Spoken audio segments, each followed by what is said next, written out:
Good evening. I just had to set the vibes right for this video because I am so excited for it. I just want good energy only. So today I'm going to be chatting all things spirituality, and I am so excited because I have always been into this, but it's just been something I've never really been like that open about, especially on my YouTube channel, I guess. I share a lot on Instagram and stuff, so if you follow me there, you will know. Before I get into the video as well, I just want to give my tote bags a quick little plug. There is less than, I think there's like 17 or so left, maybe less. I need to double check, but yeah, they're still available, so I will leave a link down in the description. Suck my titty toes, get them before they are gone. So jumping into the video, so I put up a question box kind of asking people to ask me questions about this, because I had a question, just a general question box on my Instagram a few weeks ago, and I got a lot of questions about it. So I was like, okay, maybe I'll just do a YouTube video about it, but I like wasn't sure what people wanted to hear about it. So I was like, okay, I'll just, to start off on a conversation about it, do a bit of a Q&A. So yeah, hopefully I can answer as much and get as much information as possible out there, but I will definitely do more if people like this in future. So I'm gonna jump right in. I'm not gonna ramble any further. Basically what I did is I grouped all of the questions into kind of topics because a lot of them were very similar.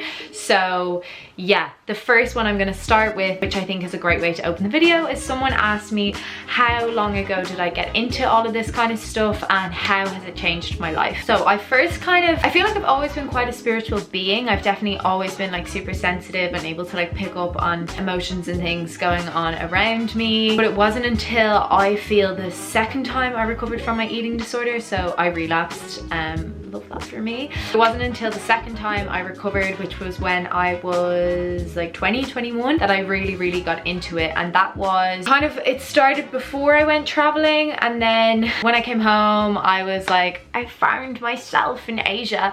So yeah, I'm literally that bitch that went to Southeast Asia and found herself. That was me. But no, in all seriousness, it was kind of then that I got really into it, and I started following like people like Hitomi, and Mika Francis was also really into spirituality back then. I know she still is, but she spoke about it a lot more on her channels then. So I feel like I was definitely influenced by people like Hitomi and Mika to kind of get more into it. And also it just really related to my life at the time. I was struggling mentally, and this was just something that gave me hope and gave me like some kind of meaning, and that there was more out there and that there was things guiding me. So yeah, that was kind of when I got into it. So always kind of had some interest, but it was probably 2016, 17 that I was like, wow, I really need to study this. And when I came home from Asia, I immersed myself in YouTube videos on the chakras, on the moon cycles, all of that kind of stuff, until I felt like I was like, okay, I actually have a lot of knowledge on this. And then I read loads of books kind of from there on out. I kind of dibble and dabbled with it then for a few years. It's definitely always something, and I've journaled for probably about 5 years, so there's always been that element as well. But I feel like throughout lockdown I really got like heavily back into it. Now I was still consistently into it, but I definitely feel like lockdown made me come back to myself and the present moment, and probably my breakup did that too, but like all of those things.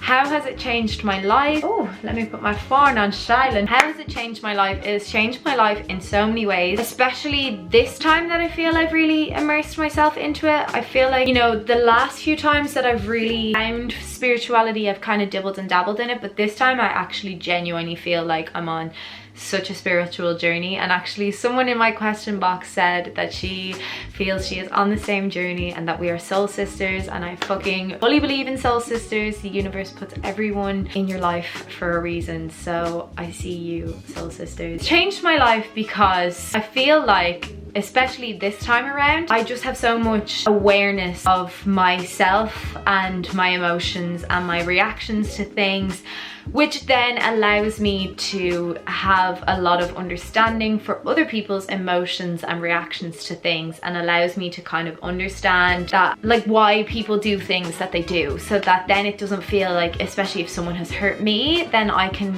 make sense of it without needing an apology or without needing closure or all of those kind of things.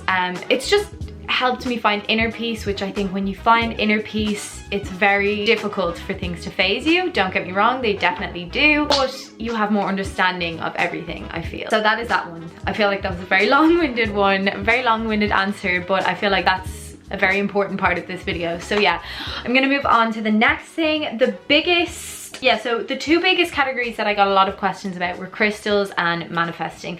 So I'm going to talk a little bit about crystals first. So some of the really common questions that came up for crystals is how do I use them and where do I get them? So I'll start with those. So where do I get them? I know a girl who has a little shop on Instagram called AURAROSE crystals. I will leave her handle here. I love her crystals. They're absolutely amazing. She has just relocated to London, so I'm not 100% sure if she's still selling them, but I will double check before I post this. I'll leave her Instagram down below anyway. She has so much information on her page about all of the healing properties to each crystal, which is like super helpful, especially if you're just getting into them. So other than that, if you live in Dublin, Dervish on Georgia Street, Camden Street is one of my favorite shops to buy crystals. They have such a huge selection, as well as so many other things like Himalayan salt lamps, sage, like all that kind of stuff. It's all there. So Dervish, get yourself there if you're in Dublin. Other than that, I would say just like Google them. Maybe just don't order them off like Amazon, because like Jeff Bezos is evil and all that, so that probably defeats the purpose. But pretty much I feel like a lot of towns and villages, maybe not villages, but a lot of towns and cities, like if you look up where to buy crystals, you can probably find them. Obviously I feel like it's more like sacred to buy them from a shop like Dervish or from an independent seller, but at the end of the day, before you start using crystals, you should cleanse them anyway. So it really doesn't matter where you buy them. As I said anyway, I buy most of them from AURAROSE or in Dervish, and I've also been given a few as presents. And then my first ever crystal that I bought, I actually bought while I was in Asia, and sometimes I now wear it as a necklace. So yeah, that answers that. How do I use them? So I spoke a little bit about this on my Instagram very briefly in like a story, and I was saying I feel like people think that there's so much more to using crystals than there actually is. I feel like people think it's this mad thing that's like inaccessible or like hard to do, but like literally the way that I use crystals, so I have my little tray of crystals here and I have a few more, and you can see I have some like bigger ones, and then I also have some smaller ones. So what I'll usually do is this one I actually normally keep under my pillow and I just leave it there. Other than that, I always kind of have them like in my pockets and things like that. One day I had some of these smaller ones like in my purse, and because I had no pockets that day and it was like really hot, so I just put them in my purse, and I was like paying for my coffee and Butlers, and I like took out my Butlers card, and 3 of my crystals just bounced to different directions across the floor, and I was like, oh sorry, I just better get my crystals. And all these people were just looking at me like I literally was insane, but hey, we love it. Yeah, I carry the smaller ones around. That's what I do for those. For the bigger ones, what I'll normally do is I'll use these with my meditations or my yoga. So I'll normally just have them dotted around the mat when I'm like doing yoga, or when I'm meditating I'll have one on my head, one on my heart, sometimes all the way down my body, and always some in my hands, because our hands are open to energy. You know, there's energy all around us, but our hands are open to energy, so I always have them in my hands when I'm meditating. And then I said carrying them around, and then other than that, I always just leave them here on my windowsill, so that no matter what the moon is, they're charging under the moon and just getting all that energy. And then of course I do cleanse them as well with some sage or some Palo Santo, which I have. Someone asked me what the importance is of cleansing them. So the importance of cleansing them is like, obviously these are like powerful energetic tools, so they're going to pick up the negative energy as well. So it's important to cleanse them, to remove the negative energy in order for them to be able to achieve their full healing potential for you. So that's the importance of cleansing as far as I know, and that's pretty much how I use them as well. Like as I said, I think like people think there's a lot more to it than there actually is, but just like dot them around your house, carry them in your pocket, wear them as necklaces. That's what I do. You can buy like little rings with crystals and stuff like that on them. So that's pretty much how I use them. Wear them, keep them under your pillow, keep them around your house, cleanse them. Obviously then when it's a full moon as well, put them out under a full moon to get that good full moon energy. What are good starter crystals? I actually had a few questions on this one. And my top 2 starter crystals are a clear quartz and rose quartz. So that's actually just 2 different variations of rose quartz there. So I'm gonna say clear quartz because it's kind of a universal crystal. It's very like has a lot of healing properties. So if you wanted something for like very like general healing, this is a great one. This is also a very, very, very powerful manifesting crystal. So I would recommend that because a lot of the questions are about manifestation. Another one, so rose quartz, I would recommend this one because this is the stone of unconditional love. I feel like although a lot of people say, you know, it could attract new partners for you, personally I think this stone is amazing for self-love and healing love and just all that goodness. And also I think once it helps you to heal your love with yourself, that's when you start to attract the new love in, and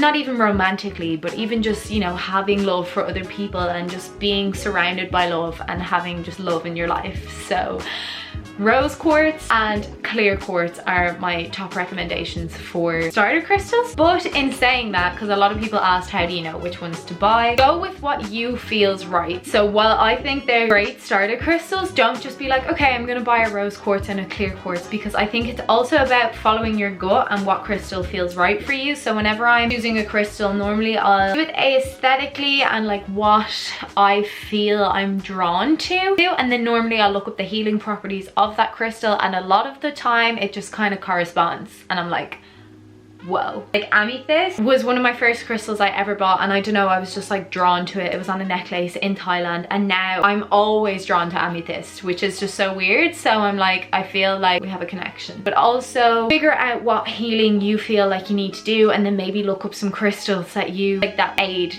like their healing properties aid that healing. My favorite crystal, so I think I just kind of said that, which is my amethyst. As I said, I've always just kind of been drawn to it. But other than that, I do love my black tourmaline. I don't know, I just feel very connected to this one. And I do love my rose. I don't know, I can't choose. My amethyst is probably the one that I'm always most drawn to, so we'll say my amethyst, okay? How do I use sage? I know this isn't really crystals, but I do feel like it kind of relates. So normally I will just light some sage pretty much every day and, you know, spread it around myself as well as around my room. Basically removes negative energies. I know anytime I go for an energy healing session, my energy healer has always saged the room. You can smell it and I love the smell of it. So yeah, I think that's all of the crystals questions. So as I said, I feel like the big importance with crystals is not to overcomplicate them and just to trust your gut, because that's how you're gonna get the most from them, in my opinion. So I'm gonna move on to the next thing that was like most commonly asked, and that was about manifesting. So someone firstly asked, do I manifest? Sorry, I need some water. Yes, I manifest. I feel like I always have. And then someone asked, is there things I believe I manifested? 100%. The biggest thing being my Crocs. I feel like this is gonna sound like I'm insane, but I actually genuinely feel like I manifested my Crocs into my life. Me and Rihanna were sitting having coffee in the garden one morning, and I was like, I really want fucking Crocs. And then she was gonna get them for my birthday, and then I was like, no, fuck it, I'll get them another way. And then literally 5 minutes later, I got an email from a press, like a PR drop, saying we'd love to gift you some Crocs. And I was like, what? Mind was blown. Other than that, I genuinely, the life I'm living now, I feel like I manifested. Like career-wise, definitely. Like I feel like 3 years ago when I was in Asia, which is so weird because obviously that's when I definitely feel like I started on this journey, as I already said. I was still, I think I had a year left in college, so I was in like the summer of second year, and everywhere we went in Asia, like people kept being like, so what do you want to do after college? Like what do you study? And I was like, I want to work in fashion, but I think I would like to do like social media. And I had my blog at the time, and I was like, yeah, I think I'd like this to be like my job in some ways. And people were just like, oh, how are you gonna make that work? And I was like, I'm just gonna be consistent, and I think I'll just make it work somehow. So definitely that. And then because even I remember like that year also saying in 2 years I'm gonna have 10,000 followers, and then I worked consistently towards that every day, obviously with posting and stuff, and then I did. So yeah, I know that sounds like so superficial because it's just like numbers or whatever, but like I had this goal that I worked towards and I achieved it. So I definitely do feel like I manifested that. And then also, I guess just all of the work that I'm doing now, I definitely feel like I've like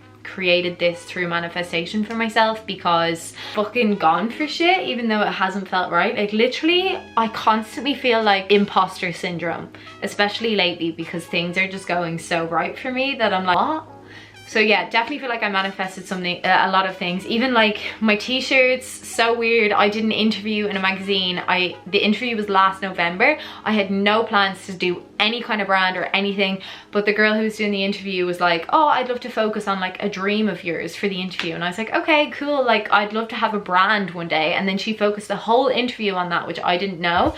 And I remember at the time being like, this is so embarrassing, because I was talking about things that I was gonna do with this brand, and I was like, what the fuck, I have no plans to start a brand. Lo and behold, come the June, I launched 2 t-shirts, because in the interview I was like, you know, I'll probably start like super small and it'll just be something really tiny and then hopefully grow from there. And I launched 2 t-shirts. I know that probably to some people it's like, okay, well, it's not a brand, but to me, it's a stepping stone in the right direction. So I definitely feel like I manifested that because I just put it into words. And someone asked me, actually getting onto this, someone asked me, what is my best way to manifest things? Okay, and my best way, like the way that works best for me, so obviously I write down what I want, and I always write it in the present tense as well. So I'm like, I am doing blah blah blah, I am, whether it's true or not. And then another thing I'll always do is I'll say it out loud, no matter how much I always kind of believe in it, but no matter how realistic or unrealistic it sounds, I say it to literally anyone who will listen,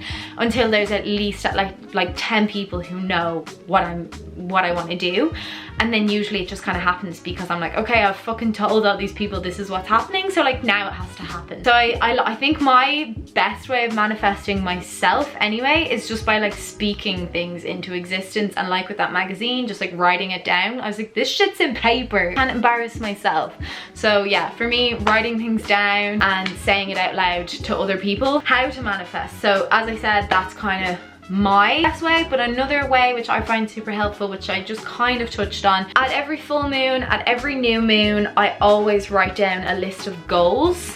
And as I said, they're always in the present tense. So I am doing this. What I usually do is once a week or a few times a week or sometimes every day, I will just read out what I've written down out loud to myself in bed, so that I'm constantly reminding myself of these things that I want. So that would be my best way of manifesting. But also I feel like it's important to remember what you're manifesting has to be within your beliefs and what you really want and what you believe you can have for yourself. You know, you have to be able to work towards it as well. Like, it has to be something that you can grind every day for, and once you can do that, you're shot, you know. So I'm not going to say anything is unrealistic. I feel like you can literally manifest anything you want once you can put the motion in to make it happen. Okay, and then so another manifestation question was, do you feel you can physically manifest? Which is so interesting. So certain situations and life experiences, and I definitely think so. A tip that my energy healer gave me is, say for example, you know, if you wanted to manifest a certain life situation, say moving abroad, you have to like put yourself in that situation and like, you know, imagine all of those emotions like that you're gonna feel when you get to that place, or imagine the smells that are gonna be in this place. So literally like imagine it all as if it's already happening, and then that's the best way I think to manifest physical and life situations. Like literally put yourself in that situation as if it's the present tense already. Someone asked about manifestation, so she said that she can manifest everything she feels for her friend, but when it comes to her own manifestations, she feels like she can't. So what I would say for this, and something I've noticed with my own manifesting journey, is take a look at the things around you. Notice if there's things that maybe are blocking it. Notice if there's things that affect your mood or your vibration. As I like to say, I feel like Good Vibes, Good Life by Bex King is really good for this. Notice if there's things that trigger you or are pulling you down, because they're all lowering your vibration, and the lower your vibration is, the less you're going to be able to manifest. So I am not joking. I feel like there was certain situations and certain people in my life that I kind of knew were bad, but I was just like, it's fine. As soon as I took myself out of these situations or relationships, I am not joking, I watched my life change like that. Just take a look at your surroundings and your circle, all of these things, but also take a look within yourself. Are you loving yourself? Are you nurturing yourself? Because as I said, your vibration has to be high. Your vibration isn't going to be high if you're not loving yourself. So just do things on working towards loving yourself, and also making sure your external surroundings, just make sure there's nothing that's blocking the manifesting from happening. And that can be hard to figure out sometimes, but figure it out. Also, another thing I would say with manifesting is sometimes things won't manifest exactly as we ask, so just take note of that. It might come in some other way that you might not have expected, so just be open to everything. Okay, the next topic that I got a lot of questions on was meditation, which I am so here for, and I'm so happy to talk about it. So a lot of people ask, like, how do you meditate? And you know, some people said they found it hard to concentrate and that kind of thing. So I think the most important thing with meditation is to not expect too much for yourself and not be so hard on yourself, because it is hard. It's something that takes a lot of time and a lot of practice to be able to do for a lot of time, and you kind of have to like keep working at it every day. So my best recommendation if you're new to meditation is, first of all, download an app. So I use the app Insight Timer. I think it's the best meditation app I've ever used. I absolutely love it. There's so many different meditations on it, and you can literally like categorize it to what you feel that you need. So I also use a sleep meditation every night, so I literally use it for that. It goes on for literally almost 2 hours sometimes. As well as that, you can type in like anxiety or like stress, and it categorizes what you feel that you need at that time. So Insight Timer, but obviously there's apps like Headspace and stuff like that as well. Once you have an app, what I would recommend is start with like 1 minute a day or 2 minutes a day for the first week. For the second week, like just keep building it up until you can do 5 to 10 minutes. Like I feel like 5 to 10 minutes meditation is so much more than enough, you know, for people like, you know, I still have a long way to go on my spiritual journey, and I also have terrible concentration skills.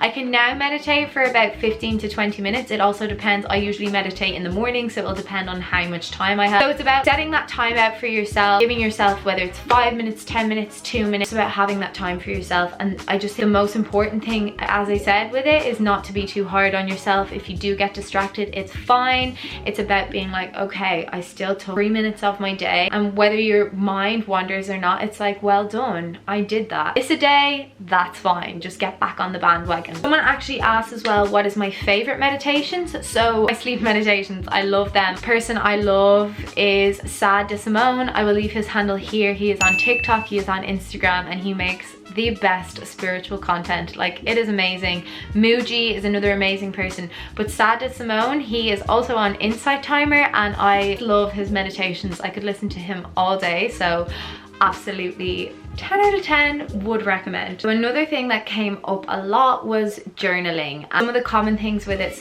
was consistency and how to do it and that kind of thing. So similarly to meditation, the first thing I'm gonna say is just with journaling, don't be too hard on yourself. Like, the thing is with all of this stuff is like, it doesn't really feel natural at first, and you know, it's stuff that you kind of have to keep working on. It's not something that everybody in society does. Be, again, patient, kind to yourself. Don't beat yourself up if you miss a day. So someone even said like they find it hard to journal every day. I don't journal every day. I try to do it 3 to 4 times a week. I don't beat myself up over it if I don't even get that much in. Sometimes I'm just too busy, and that's okay. So again, I think it's about being like, okay, I didn't have a chance today, I'll get back on it tomorrow. But like, as human beings, when we drop something, we're instantly like, okay, I give up. It's like, if you, I don't know, if you're trying to quit smoking and then you have a smoke, a lot of the time I feel like we're like, oh fuck it, I'll just start smoking again. Or like people who go vegan and then they have meat and they're like, oh fuck it, I'll just eat meat again. Someone then said, can you journal more than one thing at a time? Girl, I get my whole life out on those pages. You can absolutely journal more than one thing at a time. That's what journaling is for. It's getting literally everything out of your head. I know my personal journals, I don't really have a structure with them. I kind of just say what I'm feeling, and then I will leave a template which I actually found on TikTok, which is super helpful if you're just getting into journaling. But again, I personally find the best way to journal for me is literally just saying everything I'm feeling and then finishing it on a positive note and how I'm gonna support myself within the coming days. But I do think I might do a whole video on how I journal, because I have a few different journals as well. I have a gratitude journal which I write down 3 things which I'm super grateful for every day, and then I have have my daily planner, just have my general journal. So yeah, I have a lot of journals. But yeah, to answer your question, you can journal about as many things as you want. And again, with journaling, just be kind to yourself and don't be mad at yourself if you're not super consistent. So the other kind of big thing then, which I found super interesting, and I am so excited to talk about this. So I'm gonna actually read out the questions because they're all quite similar, and I'm gonna answer them all in kind of one go. So if you feel overwhelmed with emotion, how do you calm down? How do you cope with feeling like you're over something / doing well and then it hits you again? And do you find it hard to cope with realizing things aren't as they seem? So I think the big thing with all of those questions here is triggers, because healing journeys are never linear, they're always squiggly. And I feel like it can be so easy for us to take 10 steps backwards if we go a bit squiggly. And this is something that I have learned so much, like I've been practicing so much lately, is that triggers are gonna happen. And actually I did a meditation just yesterday with Sada Simone, my guy, but it was all about being able to see your triggers as superpowers and like welcoming your triggers and being able to learn to see them as lessons. And that's what I think you need to do when you're triggered by an overwhelming old emotion, or if you know you take a step backwards, or like the question, if you need to learn to cope with things that aren't real. And this is what I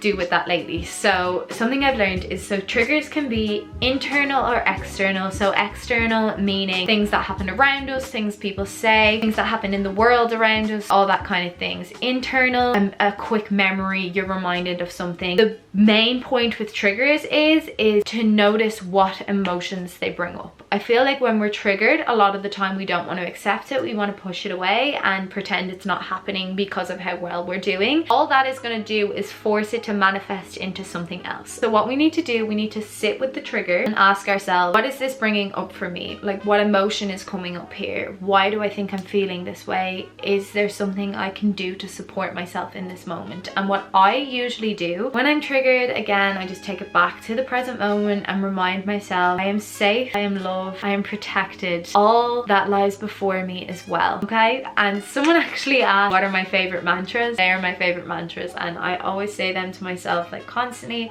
I'm safe, I'm protected, I am loved, all that lies before me as well. It's just a simple way to bring yourself back, and you may have to do hundreds of times within a week. Trust me, I was triggered for like 10 days a few weeks ago, and I was just like letting this thing live rent-free in my head. But I think I was like getting annoyed at myself because this thing was living rent-free, and then I was like, oh, I can't get over it, until I was like, I'm safe, I'm loved, and I just kept saying it to myself until eventually it faded away. And that's what I feel like you just kind of have to keep reminding yourself. The other thing I want to say with triggers is, especially if it's an external trigger, I think as well, especially when we're on this spiritual journey that we're all on, people start to notice a shift in your energy and a shift in your vibration, and they notice that you're doing well. And people don't like to see people other people doing well, or to see other people being happy. That's so fucked up, but it's a harsh reality. So a lot of the time, people, especially people, if they know your trigger points, will try to force a reaction out of you. Okay? And something that I have learned lately is the best reaction to a trigger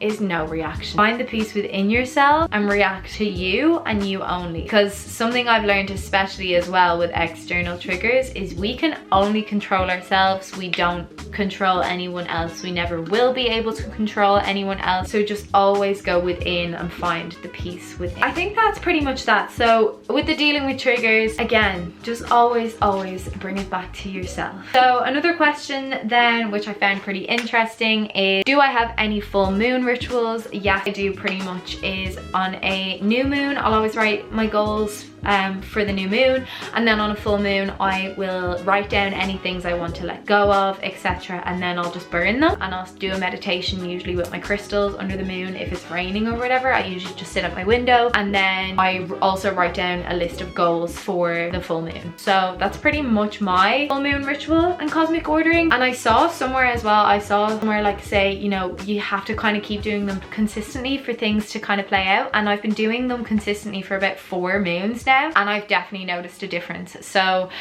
don't expect it to happen straight away. Just kind of keep at it. Another question I got is, do I believe in any conventional religion, or like was I raised with one? Yes, I was raised Catholic, Christian, Ireland. I'm not going to say I don't believe in Catholicism. I read in a book that all religions actually kind of have the same foundations. So I do believe in religion because I believe in a higher power, but I don't know, I just don't support the Catholic Church. That's, especially in Ireland, that's what I'm saying. I definitely believe in a higher power and the universe, and that we're supported by other things going on all around us. So that's my answer to that one, really. And the last one I think that I will answer is, what books would I recommend? I also think I'm gonna do a video on this because I could go on for days, but off the top of my head, Good Vibes, Good Life by Vex King. The Power is Within You and You Can Heal Your Life by Louise Hay. Also, this little book of affirmations by Louise Hay is amazing. It's called Power Thought. And usually I just read a few of them every day, or just write some down in my gratitude journal every day as well. Oprah Winfrey, Things I Know For Sure. Things You Can Only See When You Slow Down. I can't remember the name of the author. He's like a Buddhist monk. He has a hard name to pronounce, but I'll leave all of them linked down below. Russell Brand, Recovery. I actually just bought Ekhart Tolle, A New Earth, so I want to start reading that soon, but his book, The Power of Now, as well. There's so many books. I'm gonna leave a list down below. So I think that pretty much answers everything. If I didn't get around to your question, I'm really sorry. I've literally been rambling for probably about 40 minutes. So yeah, I will definitely do more content like this if people are interested in it and people enjoyed this video. So if you did, be sure to hit like, comment, leave a little subscribe, you know, all that jazz. Yeah, I really enjoyed talking about this. As I said, I've literally been rambling here for 40 minutes, so I hope you enjoy it, and if people do, I will 100% do more content like this. So yeah, I'm gonna leave it there, and thank you for watching. I love you all, and we're all on this journey together, and that's that.